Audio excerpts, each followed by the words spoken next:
બપોરના સમાચારમાં સ્વાગત છે। આજના તાજા અને મુખ્ય સમાચાર જોઈએ તે પહેલા ચેનલને સબસ્ક્રાઇબ અને વિડીયોને લાઇક કરી દેજો। જામનગરના કનસુમ્બ્રા પાટિયા નજીક મોડી રાત્રે ફોર્ડ ફિગો કાર અને જ્યુપિટર મોટરસાઇકલ વચ્ચે અકસ્માત, મોટરસાઇકલ સવારનું મૃત્યુ।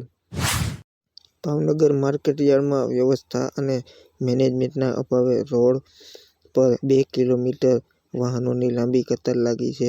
ડુંગળી લઈને આવેલા ખેડૂતોને અંદર પ્રવેશ મળી રહ્યો નથી, જેના કારણે કતાર લાગી છે। ડુંગળીની મબલખ આવક સામે ખેડૂતોની કડકડતી ઠંડીમાં રાતભર બહાર રોડ પર સૂવાનો વારો આવે છે।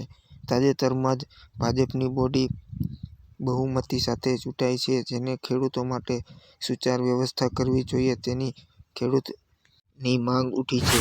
ભાવનગર શહેરના અલગ-અલગ વિસ્તારોમાં સ્ટેટ જીએસટીના દરોડા ભાવનગર સ્ટેટ જીએસટીના શહેરમાં વડવા વિસ્તારમાં દરોડા ભાવનગર સ્ટેટ જીએસટીની ટીમ દ્વારા દરોડા પાડવામાં આવ્યા। બોગસ બિલિંગ કરનાર મુસ્લિમ શેરવાણીના ઘરે હાથ ધરવામાં આવ્યું સર્ચ ઓપરેશન।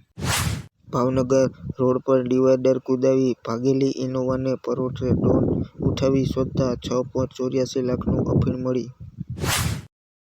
કાલોલ શંકરનગર સોસાયટીમાંથી પશુ તસ્કરી કરનાર એક ઈસમને ચોરી કરવા ઉપયોગ કરેલી હોન્ડા CR-V ગાડી સાથે પકડી પાડી ગાય ચોરીનો ગુનો દાખલ ન ઉકેલતી લોકલ ક્રાઈમ બ્રાન્ચ, ગોધરા।